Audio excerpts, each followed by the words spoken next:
untuk mengatur dan membina kehidupan manusia. Terkadang batil, terkadang benar, terkadang sinkret antara hak dan batil. Nah, jadi kalau kita lihat apa yang didefinisikan oleh Ayatullah Jawadia Muli, sekumpulan keyakinan terkait dengan akidah, akhlak terkait dengan akhlak, dan aturan-aturan yang dibuat syariat untuk mengatur kehidupan manusia. Nah, cuma Alama Jawadia Muli ini memberikan sedikit penjelasan bahwa agama itu terkadang batil, terkadang benar, terkadang sinkret antara hak dan batil. Maksudnya terkadang di sini adalah penjelasan bahwa ada agama hak, ada agama batil, ada yang sinkret antara hak dan batil. Nah, ini adalah representasi dari ulama Muslim dalam hal ini yang bermadzhab Syiah. Amat disayangkan saya tidak menyebutkan representasi dari ulama Muslim dari mazhab Sunni. Namun secara umum definisi agama yang disampaikan oleh ulama Muslim sekumpulan aturan, keyakinan, akhlak, dan aturan-aturan yang dibuat untuk manusia dapat sampai kepada tujuan penciptaannya, yaitu mencapai kesempurnaan. Nah, kalau kita lihat sejarawan ataupun seorang sosiolog dan filosof dari Barat ketika memberikan definisi tentang religion, itu mereka mengatakan keyakinan kepada entitas-entitas non-materi. Jadi Will Durant hanya memberikan definisi religion. What is religion? Dia menyatakan bahwa religion is keyakinan, belief to non-material entities. Keyakinan kepada entitas-entitas non-materi. Jadi hanya sekedar keyakinan. Prakteknya nggak ada. Terus William James menyebutkan bahwa religion itu adalah keyakinan pada satu sistem non kasat mata di antara segala sesuatu yang ada di dunia, dan sebaik-baik perbuatan bagi kita adalah menyelaraskan antara diri kita dan sistem ini. Nah, jadi William James ketika memberikan definisi tentang religion itu satu sistem terhadap yang non kasat mata di antara segala sesuatu yang ada di dunia, dan bagaimana kita di dalam hidupnya, dalam hidup keseharian kita menyelaraskan antara diri kita dan sistem ini. Ada definisi yang sifatnya komprehensif yang dikemukakan oleh seorang ulama terkait dengan agama, dan itu adalah seperti ini definisinya. Sebentar, saya harus tutup ini. Oke. Nah, definisi komprehensif dari agama, saya hapus dulu. Ini kayak papan tulis di kelas. Oke. Jadi kalau kita lihat definisi ini yang mengemukakan adalah Hujjatul Islam Profesor Rabbani Gulfegani, salah satu seorang murid dari Allamah Subhani, Ja'far Subhani. Ketika dia memberikan definisi terkait dengan agama, beliau menyatakan bahwa agama adalah sekumpulan pengetahuan teoritis dan keyakinan, hukum-hukum praktis, dan aturan-aturan moral dalam berbagai dimensi, personal dan sosial, yang sejalan dengan akal dan fitrah manusia yang diturunkan oleh Allah melalui para nabi. Untuk apa? Adalah untuk memberikan petunjuk kepada semua manusia dalam berbagai dimensi material dan spiritual, dan apabila dijalankan secara utuh dan sempurna akan memberikan kebahagiaan dan kesuksesan dunia dan akhirat. Nah, definisi agama yang dikemukakan adalah, ini agama-agama samawi tentunya ya, agama-agama Semitik, agama-agama yang meyakini bahwa Allah Subhanahu wa taala Maha Pencipta, dan menurunkan nabi, dan nabi dikasih kitab. Nah, kitab itu yang dijadikan sebagai pedoman hidup bagi setiap penganut agama ketika mereka menjalankan dan melaksanakan aturan-aturan yang termaktub di dalam buku pedoman hidup itu, maka mereka akan mencapai kebahagiaan dan kesuksesan dunia dan akhirat bagi pelaksananya, itu bagi manusia. Sama tadi dengan definisi yang diajukan oleh Alamat Jawadi Amuli. Hukum-hukum praktis, ada keyakinan, akidah, ada fikih, dan juga ada akhlak.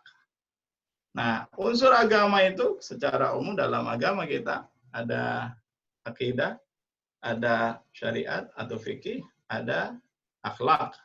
Dan ketika seseorang menjalankan agama Islam dengan baik, mengikut pada akidah, sistem kepercayaan yang benar, dan juga menjalankan ketentuan syariat secara sahih dan benar, dan juga berakhlak, baik itu untuk skala personal dan juga skala sosial, dalam lingkup keluarga dan seterusnya, maka dia akan sampai kepada kebahagiaan yang menjadi tujuan penciptaannya, as-sa'adah dan kesempurnaan al-kamal. Kenapa kita membahas masalah ini? Supaya kita lihat bagaimana praktek-praktek keagamaan yang ada dan bagaimana kita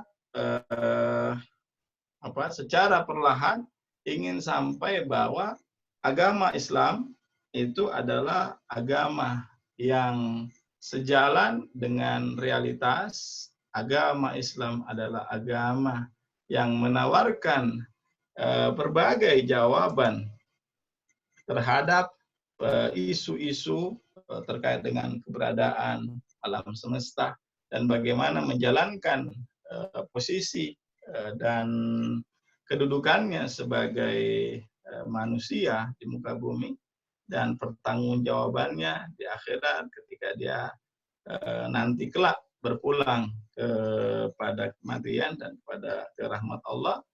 Itu adalah sistem kepercayaan yang dibangun dalam Islam. Nah, agama yang lain bagaimana? Itu akan kita bahas pada slide-slide berikutnya. Oke. Setiap agama, apapun itu ada unsur-unsurnya. Ada unsur kepercayaannya, ada unsur kepercayaan yang terbangun di dalamnya, dan yang menjadi prinsip, yang menjadi pondasi, usul suatu kebenaran yang tidak diragukan lagi oleh setiap penganutnya. Jadi ada aksioma-aksioma ataupun sesuatu yang taken for granted, tidak bisa diganggu-gugat, itu adalah kepercayaan. Unsur-unsur agama itu terbentuk dari sistem kepercayaan. Dan yang kedua, ada simbol. Setiap agama memiliki simbol-simbol yang mereka sucikan, yang mereka muliakan dan anggap sakral. Pokoknya Islam ada simbol bulan bintang. Simbol dari agama Nasrani adalah salib. Simbol dari agama Yahudi adalah bintang Nabi Daud. Dan seterusnya. Nah, simbol-simbol ini juga dapat diteruskan di dalam keseharian. Ada yang ketika mereka berjalan menggunakan salib di kalungnya, ada yang menggunakan kopiah, ada yang menggunakan baju koko, baju takwa, yang mana sebenarnya baju koko ini adalah baju yang terakulturasi dari masyarakat Cina, karena koko itu adalah sebutan untuk orang yang dituakan dalam masyarakat Tionghoa. Nah, baju koko itu adalah yang dipakai oleh orang-orang Cina, kemudian digunakan untuk sholat, baju takwa. Jadi mereka tidak menyebutnya lagi baju koko, tapi baju takwa. Nah, kalau di Iran yang tidak berkerah itu disebut sebagai baju syekh. Jadi baju yang tidak berkerah tanpa kerah disebut sebagai baju syekh. Dan seterusnya. Ada juga simbol topi, songkok. Ada songkok nasional yang digunakan, itu adalah simbol kaum muslim ini, dan juga hari ini juga digunakan oleh non-muslim di Indonesia. Simbol-simbol yang lain banyak. Setiap agama punya simbol-simbol yang lain. Ketika agama Buddha mereka menggunakan simbol jubah, dan agama yang ada di Bandung itu, saya lupa namanya, itu mereka pakai baju-baju hitam yang di Baduy. Aliran kepercayaan yang ada di daerah Jawa Barat itu menggunakan baju-baju hitam. Nah, selain itu ada unsur-unsur yang lain dari sebuah agama adalah praktek keagamaan. Hari Jumat, kaum muslimin menunaikan sholat Jumat. Hari Minggu, kaum Nasrani menunaikan ibadah peribadatan di gereja. Hari-hari yang lain, untuk agama-agama yang lain, mereka memilih hari-hari tertentu untuk menunaikan praktek keagamaannya. Ada yang ke vihara, ada yang ke kelenteng, ada yang ke gereja, pura, ada yang ke masjid, dan seterusnya. Ini adalah praktek keagamaan yang dijalankan oleh setiap penganut agama. Kemudian ada pengalaman keagamaan. Pengalaman keagamaan ini juga dimiliki oleh setiap orang beragama yang diyakini penganutnya secara personal, bahwa dalam kondisi tertentu dia mendapatkan ilham, inspirasi untuk melakukan hal-hal yang diperintahkan dalam inspirasi itu, kemudian dia di dalam pengalaman keagamaannya itu berinteraksi dengan Sang Maha Kuasa. Tak apa bahasanya, nanti dalam pembahasan tentang Tuhan, kita akan melihat bagaimana interaksi, aksi, dan reaksi antara manusia dan Tuhan. Itu nanti pertemuan selanjutnya. Nah, yang jelas bahwa setiap agama punya pengalaman-pengalaman tertentu yang disebut sebagai religious experience, pengalaman keagamaan. Unsur agama yang lain tentu saja adalah umatnya. Jadi tidak mungkin ada agama tanpa umatnya. Tidak mungkin ada agama tanpa umatnya. Dan juga amat kecil kemungkinan agama tanpa adanya tempat ibadah. Tempat-tempat ibadah tadi disebutkan vihara, kuil, kemudian gereja, sinagog untuk Yahudi, kemudian ada masjid, ada kelenteng, ada vihara untuk agama Buddha, di pura untuk agama Hindu. Ini adalah unsur-unsur agama, dan masing-masing orang yang beragama memiliki unsur-unsur agama yang dijelaskan tadi. Nah, ini lagi kita lihat agama apa saja yang ada di dunia. Itu ada agama-agama yang mengacu pada transstruktural, yang mana mengacu pada yang sifatnya internasional dan mengglobal, seperti agama Islam. Jadi di dalam sebuah kajian keagamaan, agama ekspansif itu hanya ada dua, yaitu agama Kristen dan agama Islam. Karena ada misi dakwah di situ. Agama-agama yang lain seperti Buddha, Hindu, Yahudi, tidak ada misi dakwanya. Tidak ada misi dakwanya. Dan namun pengikut-pengikutnya tersebar di berbagai belahan penjuru dunia. Agama-agama dunia itu yang terbesar itu seperti Islam, kemudian Kristen yang terbesar, kemudian ada Hindu, ada Buddha. Namun yang ekspansif, maksudnya ada perluasan, ada pengembangan, itu dimiliki oleh agama Islam dan agama Kristen. Dan juga di dalam agama Islam itu ada juga yang namanya misi-misi dakwah tertentu, dakwah madhab. Yang paling kental itu adalah agama madhab yang berasal dari Timur Tengah, sehingga ada agama madhab yang disebut sebagai transnasional. Oke, agama pribumi itu ada yang mengacu pada yang lebih kecil, budaya tertentu. Ada di Sulawesi Selatan, agama pribumi itu Tolotang. kemudian ada juga di mana di daerah Baduy, itu mereka mengikuti agama-agama nenek moyang mereka, agama-agama pribumi yang masih lestari hingga hari ini, dan pengikutnya memang terbatas pada pada lokus tertentu dari masyarakat Baduy. Terus ada gerakan agama baru. Jadi muncul agama-agama baru yang hari ini banyak terjadi di belahan dunia Eropa. Dan ini secara sosiologis itu juga kita bisa menilai bahwa adanya agama-agama baru itu karena agama yang ada, yang established hari ini di Eropa itu tidak bisa menjawab kebutuhan-kebutuhan spiritual mereka, kebutuhan-kebutuhan rasional mereka, sehingga muncul agama-agama baru. Agama baru itu ada di sini. Nah ini, agama-agama baru itu banyak muncul di daerah Skandinavian. Jadi namanya juga mirip-mirip dengan nama Skandinavian. Kopisme, Jadism, Atreism, Realism, ada juga penyembah spaghetti gitu. Church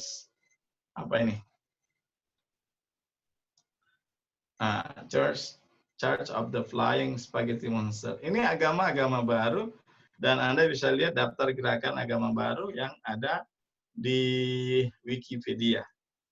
Nah, sebelum itu agama-agama di dunia, kalau kita lihat presentasinya, yang paling banyak itu adalah Kristen. Dan populasi Kristen di dunia itu secara persentase ada kurang lebih 33,32% dari berdasarkan sensus 2015 itu ada 7,8 miliar penduduk dunia. Dari 7,8 miliar penduduk dunia itu menganut agama Kristen 33%, 33,32, 21% ada juga sebaran geografisnya. Kalau di daerah di Asia Selatan, Timur Tengah, Afrika Barat, dan Afrika Utara itu dianut oleh mayoritas penduduknya Muslim. Asia Tenggara juga banyak penduduknya Muslim. Dan yang paling banyak Kristiannya itu Katolik, Protestan, ada di daerah Eropa Timur, Eropa Barat, dan Katolik di Eropa Selatan. Di daerah Amerika Selatan banyak menganut Katolik, dan juga banyak non agama di sini.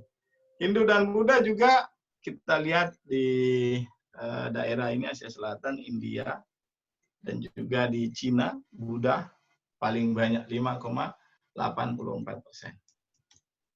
Nah, kalau kita lihat di Indonesia, nih belajar tentang agama nih, sebelum kita lihat teori-teori agama, teori-teori apa saja yang terkait dengan agama. Nah, agama Islam ini berdasarkan sensus 2010 nih. Badan Pusat Statistika Indonesia menyebutkan jumlah pemeluknya 207 juta jiwa, 87,18. Kristen ini ada sendiri, Anda lihat sendiri tabelnya, dan paling banyak yang beragama Islam itu di Indonesia 87,18%. Agama Kristen Protestan itu banyak di Papua dan Sulawesi Utara. Dan juga ini Sulawesi Tengah, ada di Nusa Tenggara Timur, ada di Timur-Timur ini, ini ada di Nusa Tenggara Timur, itu mayoritas menganut agama Kristen Protestan.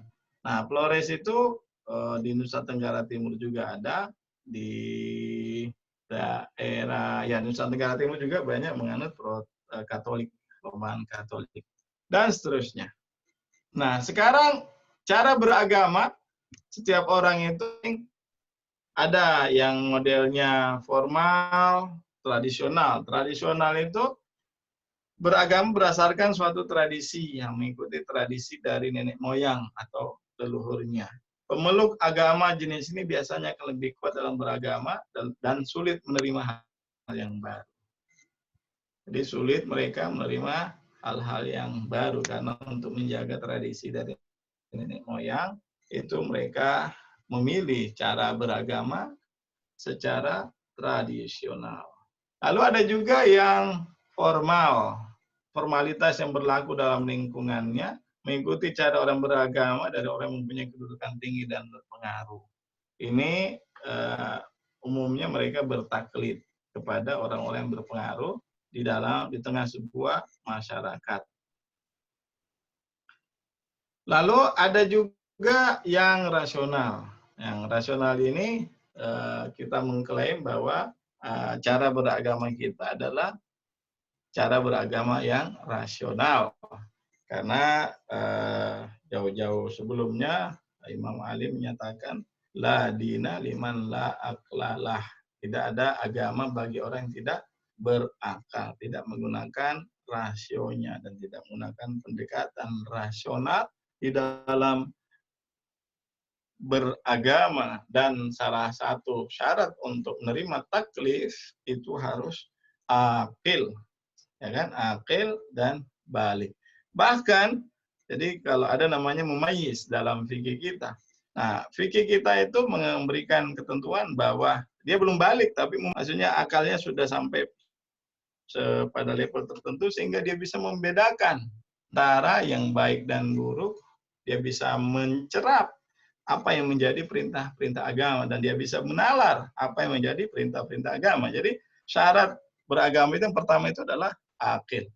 Dan yang keempat, cara beragama yang lain itu adalah mengikuti metode pendahulu. Apa yang dilakukan oleh salaf dalam hal ini, itu yang menjadi acuan. Akal dan perasaan yang dikendalikan oleh wahyu. Mereka akan menimbas ilmu terlebih dahulu yang dianggap ahli oleh mereka. Ini tradisi yang berkembang di dalam Islam, ada mazhab tertentu, itu menyatakan bahwa kembali pada salaf, kembali pada metode pendahulu. Ini adalah cara beragama. Dan ini ada pada setiap agama. Jadi ada sekte-sekte tertentu dalam beragama, itu menggunakan cara beragama, menggunakan metode luhur, pendahulu. Antara Islam, Buddha, Kristen, dan Hindu juga, mereka masing-masing memiliki sekte-sekte yang mereka ikuti dalam agamanya. Nah, ini sebagai pengantar untuk sampai bahwa kenapa semua orang ini beragama. Apa yang mendasari hampir setiap zaman, sepanjang sejarah, dimanapun di muka bumi ini, itu ada kecenderungan orang beragama. Apa yang mendasari? Nah, sekarang kita ingin melihat teori-teori yang disampaikan terkait dengan alasan orang beragama. Kenapa sih Anda memeluk agama, meyakini agama tertentu? Kenapa sih ada yang disebut sebagai institusi agama? Ini dalam sebuah institusi formal, ada yang disebut sebagai agama. Nah, para ahli dan para sosiolog itu mengungkapkan beberapa alasan dan teori terkait dengan bagaimana agama itu muncul. Nah, pertanyaannya, teori kemunculan agama itu apa? Kenapa orang harus beragama? Apa saja menjadi fungsi orang beragama?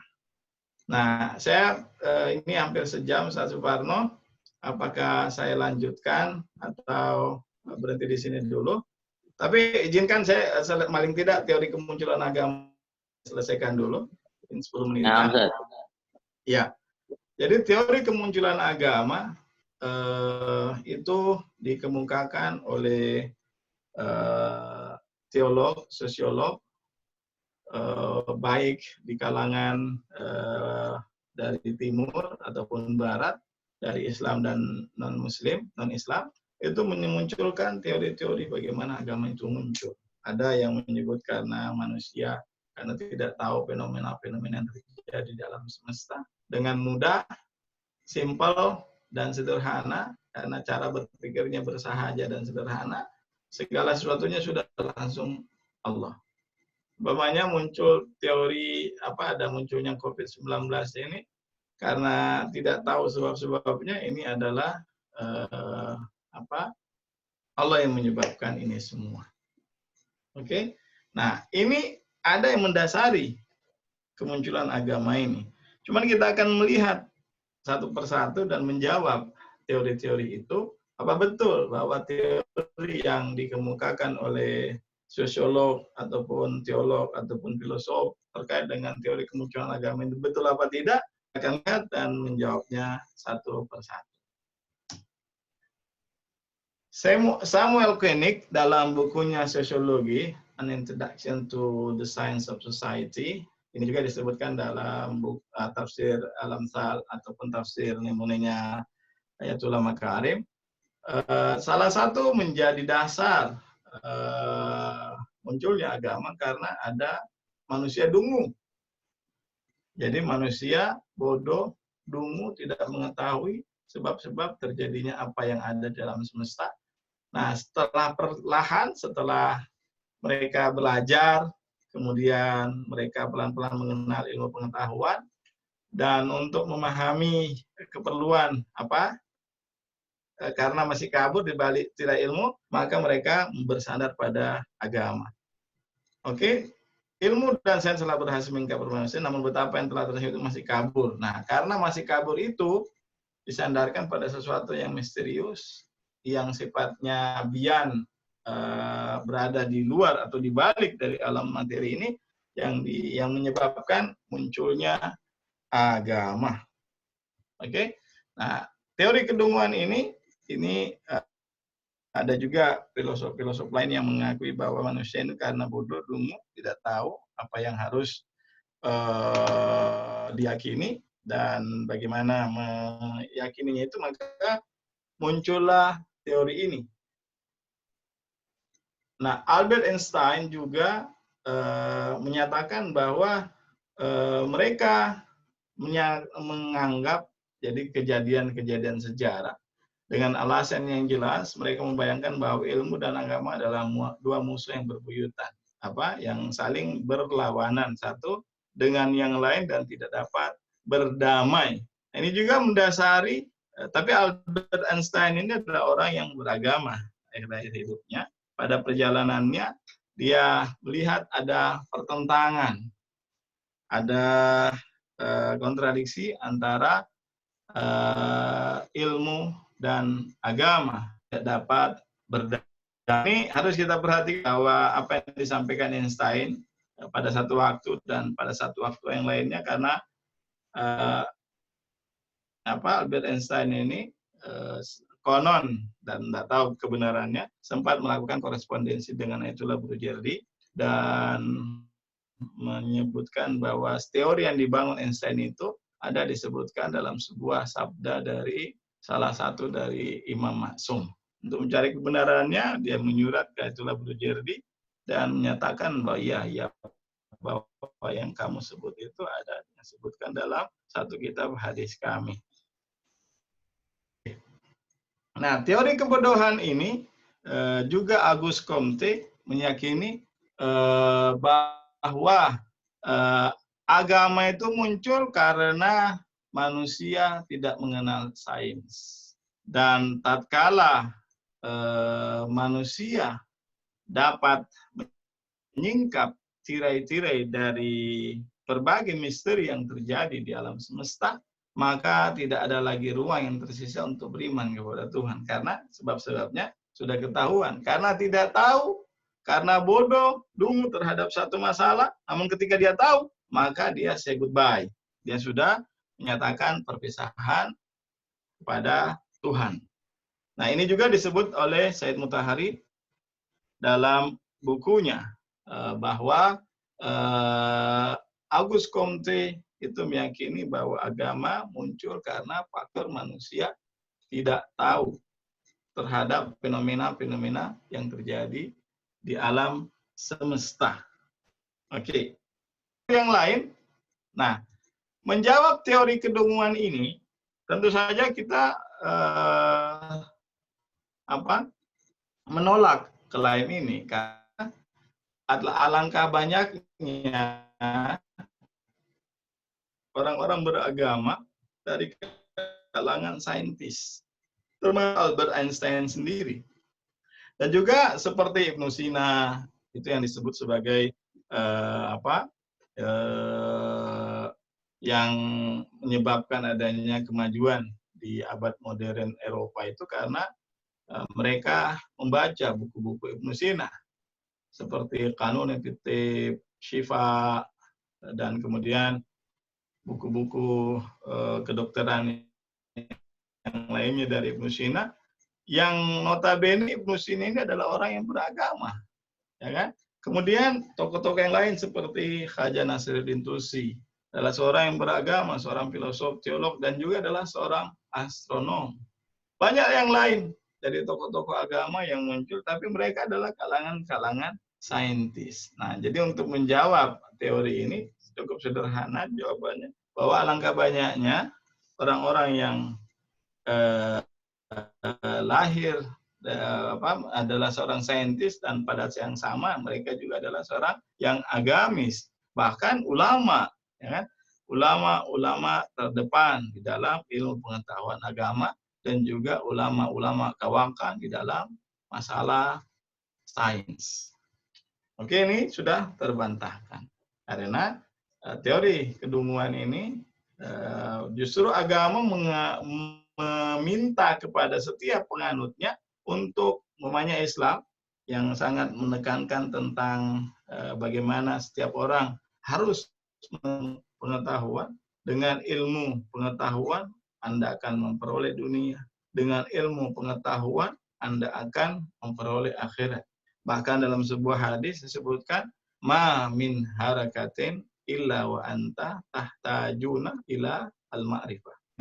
Jadi tidak ada satupun gerakan yang Anda lakukan kecuali Anda membutuhkan pengetahuan terhadapnya.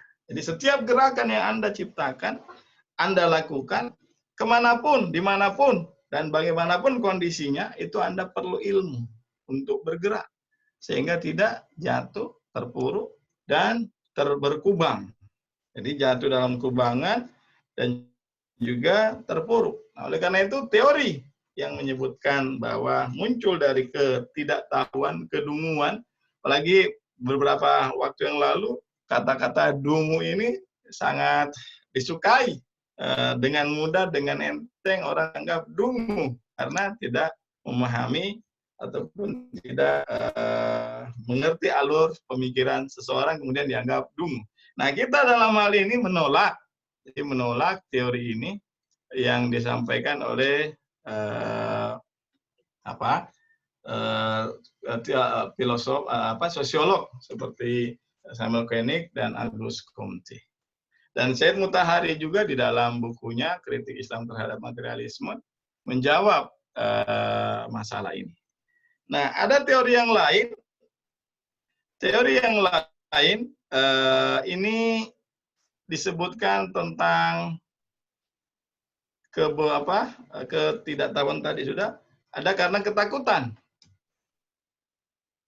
Bertrand Russell, munculnya agama karena perasaan takut terhadap Tuhan dan hari akhirat. Namun bagi orang-orang yang berani, keyakinan seperti tidak akan muncul. Teori ini dipelopori oleh Bertrand Russell. Jadi menurut teori ini, agama adalah indikasi dari rasa takut. Tuhan digambarkan sebagai sesuatu yang berkuasa atas segalanya, sehingga jika manusia tidak menurutinya, maka Tuhan akan memasukkan mereka ke dalam neraka. Karena rasa takut inilah, maka agama muncul untuk mendamaikan ketakutan tersebut. Teori ini juga tidak dapat kita terima karena betapa banyak orang-orang yang berani yang muncul dalam pentas sejarah, dan mereka adalah orang-orang yang beragama.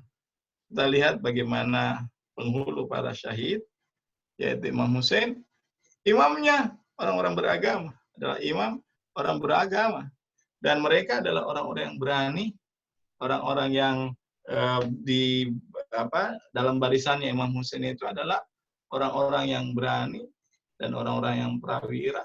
Bahkan salah satu tipologi ataupun syarat seseorang untuk menjadi imam bagi kaum muslimin itu harus ada keberanian.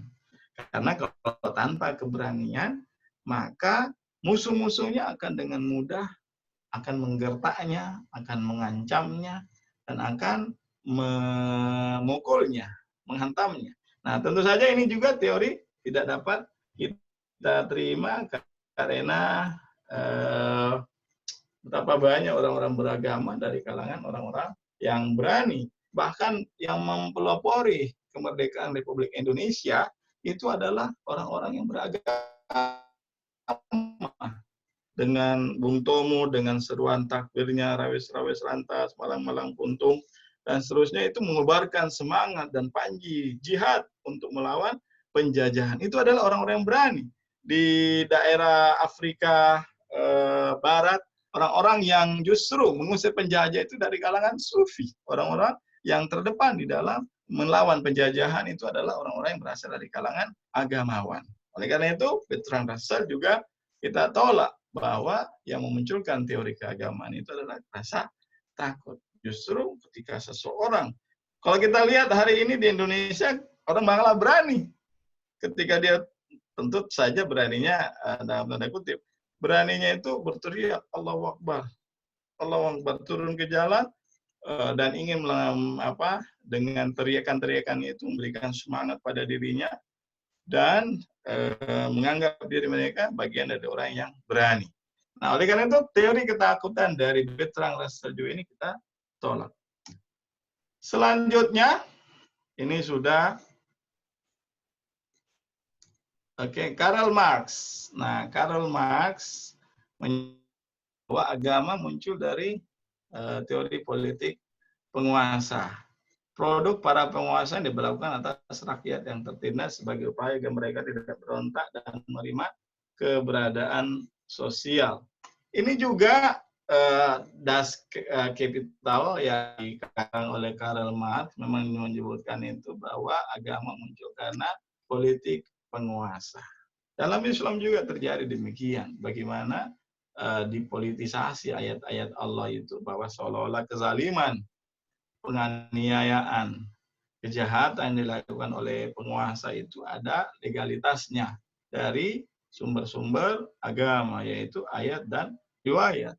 Sementara kalau kita lihat dalam teori-teori politik seperti yang dibangun oleh Imam Khomeini radhiyallahu anhu dan rahmatullah alaih, semoga rahmat Allah senantiasa melimpah padanya, itu menyebutkan bahwa agama ini adalah sebuah sumber kehidupan dan mengatur kehidupan manusia semenjak eksekutif, legislatif, yudikatif, dan dapat menjamin terlaksananya Islam dan mengantarkan setiap pemeluknya, setiap warganya untuk sampai kepada kebahagiaan.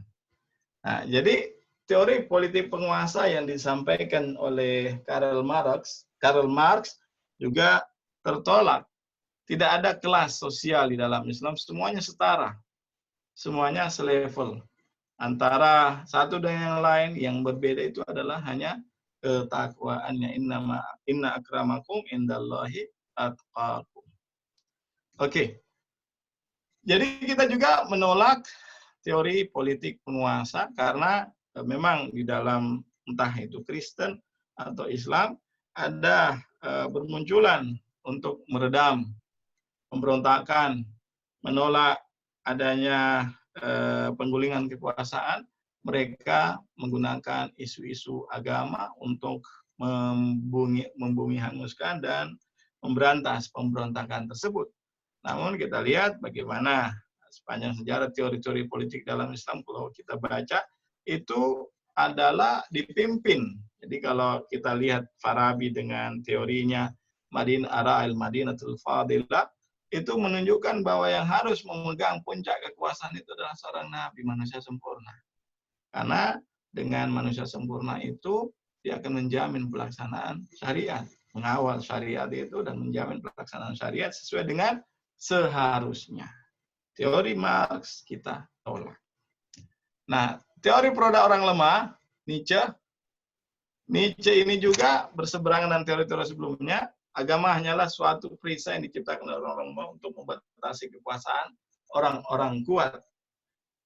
Nietzsche dengan filsafatnya yang khas menyatakan bahwa agama muncul agama muncul karena diciptakan oleh orang-orang lemah karena tidak berdaya, tidak punya kekuasaan, udah melakukan semacam eskapis, melakukan pelarian dan mengurangi menjadi gerakan-gerakan orang yang lemah dan ingin menggulingkan kekuasaan. Dan ini kita lihat bagaimana kita lihat hari ini pengaruh dari teori ini itu menimpa umat Islam juga dengan alirannya determinisme dan fatalisme yang menganggap bahwa apa yang ada terjadi ini adalah keinginan Allah dan kita tidak punya kekuasaan untuk menolaknya. Oleh karena itu muncul yang namanya sekte Jabariyah, Jahimisme, dan Asy'ariyah juga pada level tertentu termasuk pemilihan ini. Namun kita menolak, ya kan? Kenyataan sejarah. Jadi seperti Nabi Daud, Nabi Sulaiman adalah seorang nabi, seorang hamba Allah yang terpilih, itu memegang kekuasaan. Orang beragama tapi memegang kekuasaan, bahkan mereka itu adalah raja. Nah, karena itu produk orang lemah juga yang ditawarkan oleh Nietzsche juga kita tolak. Kenapa? Karena betapa banyak orang-orang yang kuat dan berkuasa itu adalah orang-orang yang berasal dari kalangan agamawan. Nah, kita lihat Islam. Islam menolak semua itu. Teori-teori yang dikemukakan, teori kedunguan, teori kelemahan, teori produk penguasa, produk orang-orang lemah, kita tolak. Kita menyatakan agama adalah masalah fitrah. Jadi dalam diri manusia itu dibenamkan fitrah yang ada kecenderungan, setiap orang memiliki kecenderungan untuk beragama. Fakta sejarah, artefak, manuskrip menunjukkan hal itu. Dan itu tidak terbantahkan. Bahwa sepanjang sejarah itu orang-orang memiliki ritus-ritus tertentu, melakukan ritus-ritus tertentu sebagai bukti bahwa mereka adalah orang-orang yang beragama. Dan ini adalah fitrah. Menurut Said Mutahari, manusia memiliki fitrah yang merupakan modal terbesar manusia untuk maju dan sempurna. Agama adalah bagian dari fitrah manusia. Kecenderungan orang beragama, jadi kalau Said Mutahari menyebutkan ada 4 kecenderungan dalam diri manusia, dan juga para ahli psikoanalisis yang bahwa ada kecenderungan kognitif, kecenderungan estetik, kecenderungan spiritual, ada kecenderungan beragama, ada dalam diri manusia, dan sense of religiosity itu dimiliki oleh setiap orang dan setiap manusia itu memiliki perasaan beragama. Dalam bentuk cenderung beragama, dalam arti manusia mencintai kesempurnaan yang mutlak dan hakiki serta ingin menyembah pemilik kesempurnaan tersebut. Dan bertanya barangkali? Oke. Nah, agama itu adalah fitri, ini ilustrasinya seperti ini. Jadi agama itu adalah masalah fitri. Ketika kita melihat bunga-bunga yang indah, tempat-tempat yang nyaman, pemandangan yang mengelokkan dan menyenangkan mata, itu kita tanpa harus ada dalil, tanpa harus ada pembuktian, kita akan menyatakan indah terhadap apa yang kita lihat. Fitrah itu adalah menemukan hakikat tanpa memerlukan penalaran. Jadi ketika kita menyatakan ini indah, bunga-bunga yang ada dalam slide ini sebagai sesuatu yang indah, maka kita tidak memerlukan dalil untuk menyatakan itu indah. Tidak perlu dalil untuk menyatakan argumentasi untuk menyatakan indah. Manusia dengan gamblang mendapatkan hakikat tersebut. Dan ini adalah fitrah. Kaitannya dengan agama, agama ada terjemahnya tadi, definisinya adalah sesuatu keyakinan apabila dijalankan sesuai dengan aturannya, apa yang disampaikan oleh Allah melalui Rasulnya, maka itu akan menjamin akan mendapatkan kebahagiaan, kesempurnaan, dan kesenangan dunia dan akhirat. Agama di dalam perspektif ini adalah sesuatu yang fitrawi, dan manusia mendambakan itu, mendambakan sesuatu yang sempurna dapat dia miliki, dapat dia kuasai, dan dia dapat dengan penguasaannya terhadap sesuatu yang sempurna itu, dia akan menyembah sesuatu yang sempurna itu. Nah, dalam perspektif ini, pandangan dunia Islam menyebutkan bahwa agama itu adalah fitrih, sesuatu yang fitrawi, adalah sesuatu yang fitrah, ada dalam diri setiap manusia. Masalahnya, agama apa yang harus diikuti? Persoalannya di sini, bagaimana seharusnya orang beragama, dan agama yang benar itu apa dan bagaimana? Nah, ini kita akan bahas insya Allah sebagai kelanjutan dari slide ini, dan mungkin kalau waktu mengizinkan, kalau tidak kita akan bahas pada kesempatan mendatang. Agama itu adalah fitrah, sesuatu yang sejalan dan dapat menemukan hakikat itu ketika melihat sebuah keindahan indah. Kebahagiaan itu adalah sesuatu yang didambakan oleh setiap manusia, dan agama menawarkan hal itu. Oke. Nah, ini bukti-bukti fitrahnya agama, fakta sejarah. Kalau kata Wilduran, agama memiliki 1000 jiwa, setiap ini akan hidup kembali. Sejak zaman Mesir kuno, Yunani kuno, bahkan Persia kuno, itu semua ada kecenderungan mereka beragama. Ini adalah fakta sejarah yang tidak terbantahkan. Ini bukti-bukti fitrawinya agama. Nah, yang selain itu,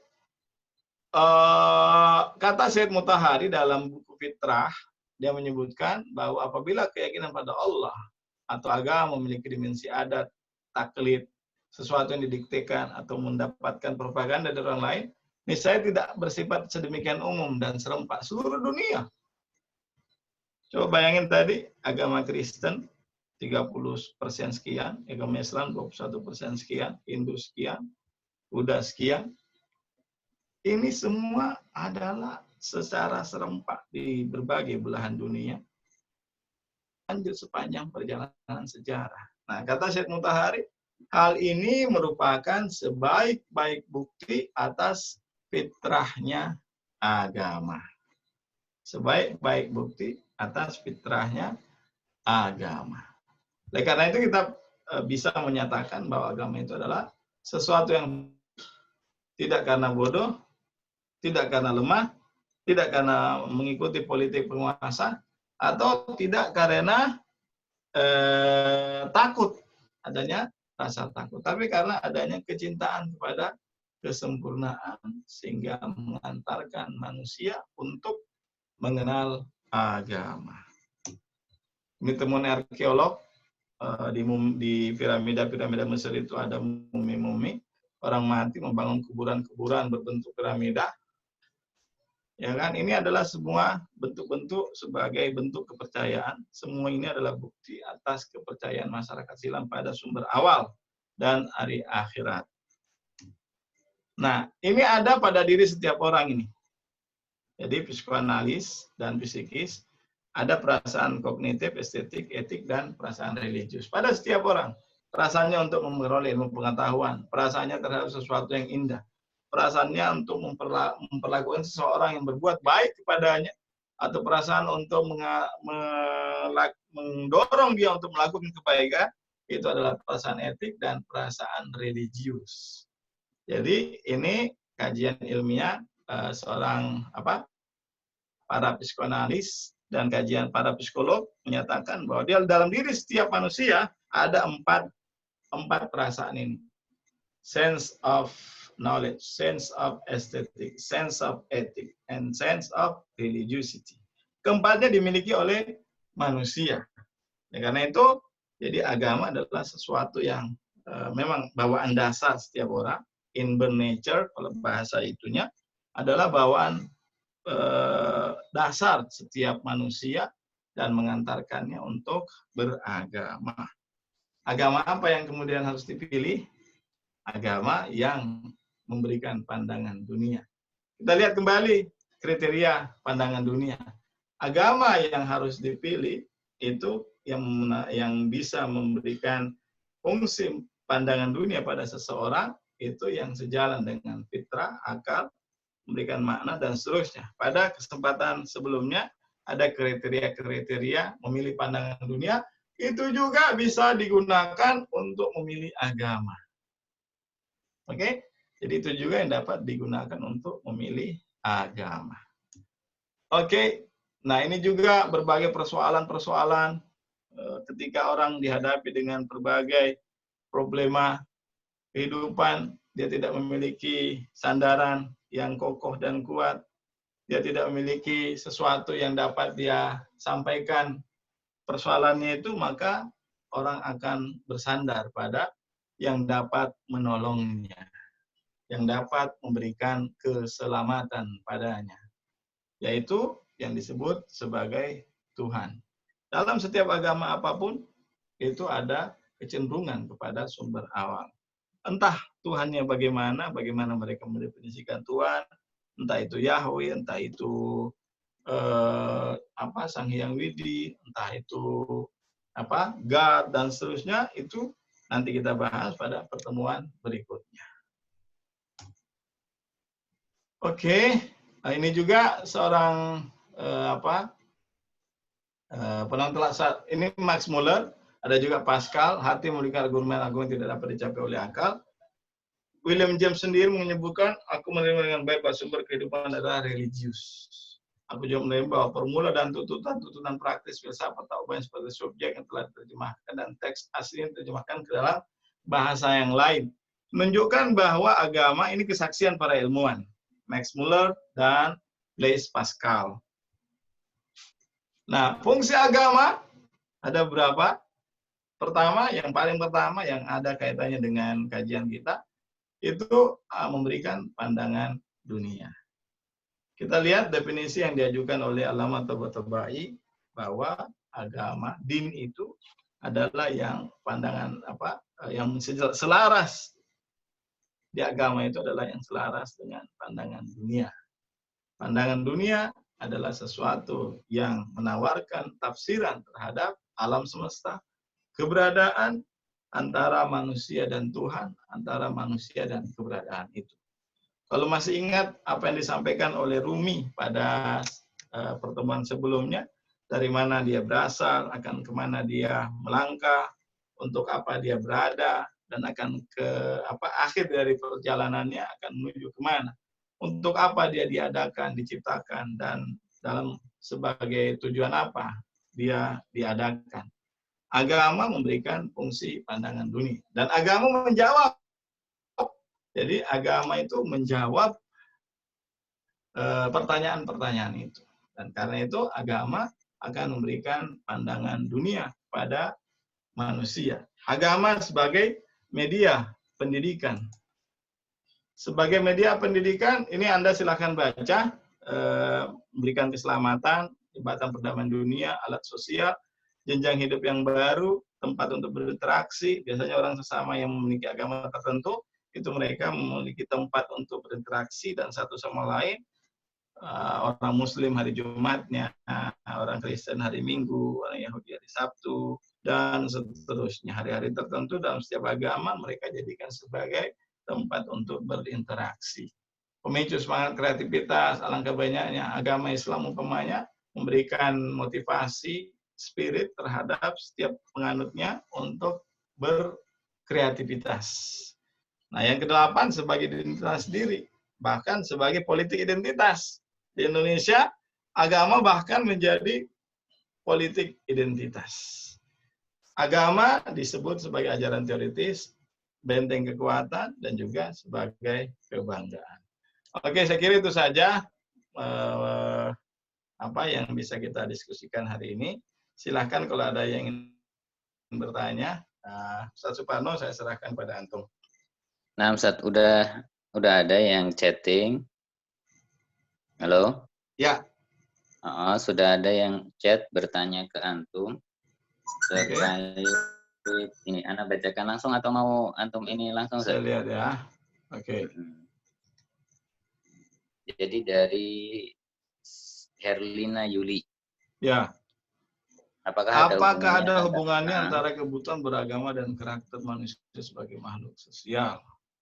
Adanya kebutuhan untuk menjadi bagian dari sesuatu menggunakan atribut tertentu. Bila iya, bagaimana dengan orang tidak peduli pada beragama atau tidak? Apakah ada yang salah dengan karakter kemanusiaan sosialnya?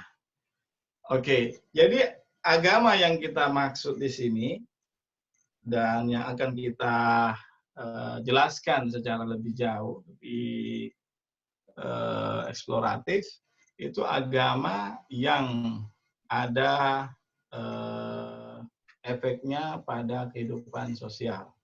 Jadi agama Islam itu bukan hanya sekedar personal, tapi bahkan sosial.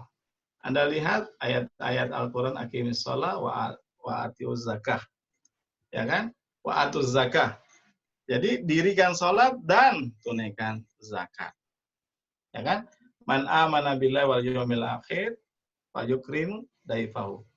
Barang siapa yang beriman kepada Allah dan hari akhir, maka dia hendak memuliakan tamunya. Bahkan menurut ahli syariati, jadi ajaran-ajaran sosial, maka dia membentuk sebuah mazhab sosialis di dalam Islam, dan beliau adalah seorang sosiolog, bahwa perintah-perintah sosial Islam itu lebih banyak ketimbang perintah-perintah personalnya. Nah, apa karakter manusia? Jadi agama itu akan membentuk karakter sosial yang kuat, yang setiap pengadutnya memiliki rasa empati, rasa simpati, dan bisa siap berbagi kepada sesama. Bahkan kalau kita lihat Imam Ali, al-insan senfan, akhul laka fid din wa akhul mislalaka fil khalq. Jadi manusia itu ada dua jenis. Yang pertama sama dalam dengan dirimu dalam penciptaan, dan sama dalam dirimu dalam agama. Nah, ada manusia yang lain yang ada di sekitar kita, entah apa agamanya, entah apa madhabnya, tapi kita memiliki tanggung jawab. Sekiranya dia membutuhkan, sekiranya dia memerlukan, maka kita harus mengulurkan bantuan, mengulurkan pertolongan kepadanya tanpa melihat agamanya dan latar belakang madhabnya. Agama memerintahkan, agama Islam memerintahkan tanpa memandang bulu bahwa dia itu adalah seseorang yang berkomunis sekalipun, sosialis sekalipun, itu untuk tetap dibantu kalaulah dia memerlukan bantuan. Oke, jadi Islam itu agama istimewa, itu agama sosial, tapi bukan sosialis. Jadi harus dibedakan tentunya. Islam itu agama sosial, artinya bahwa dia memberikan porsi yang lebih terhadap isu-isu sosial. Dalam seluruh amalia, ibadah, muamalah dalam Islam itu, di samping ada dimensi personalnya, dia memiliki dimensi sosial. Karena itu, kalaulah tidak berbuah, tidak berefek pada kehidupan sosialnya, maka ada yang salah dalam beragama. Betul kata Anda, ada yang salah dalam karakter kemanusiaan sosialnya, kalaulah dia tidak memberikan penekanan terhadap aspek sosial dan hanya memperdulikan aspek ritual. Dan agama Islam mencela yang demikian, bahkan mencela orang-orang yang hanya sekedar sholat tapi tidak ingin berbagi kepada sesama. Bahkan disebut sebagai pendusta agama. Kadzibul biddin. Oke, ada yang lain Ustaz? Ini ada Ustaz Marzuki, Masya Allah. Ada Ustaz Marzuki membantu.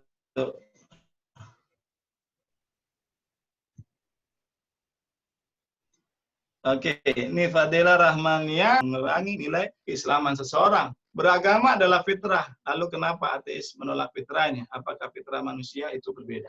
Jadi fitrah manusia dimanapun, kapanpun, apapun dia, itu sama. Fitrah itu sifatnya universal.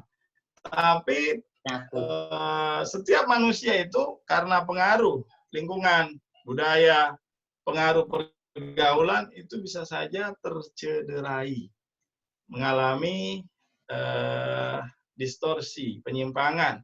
Oleh karena itu,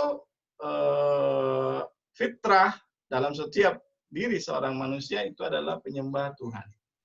Nabi kemudian diutus kepada manusia itu dengan maksud bukan untuk mengajak menyembah Allah, tapi mengajak bagaimana menyembah Allah yang benar.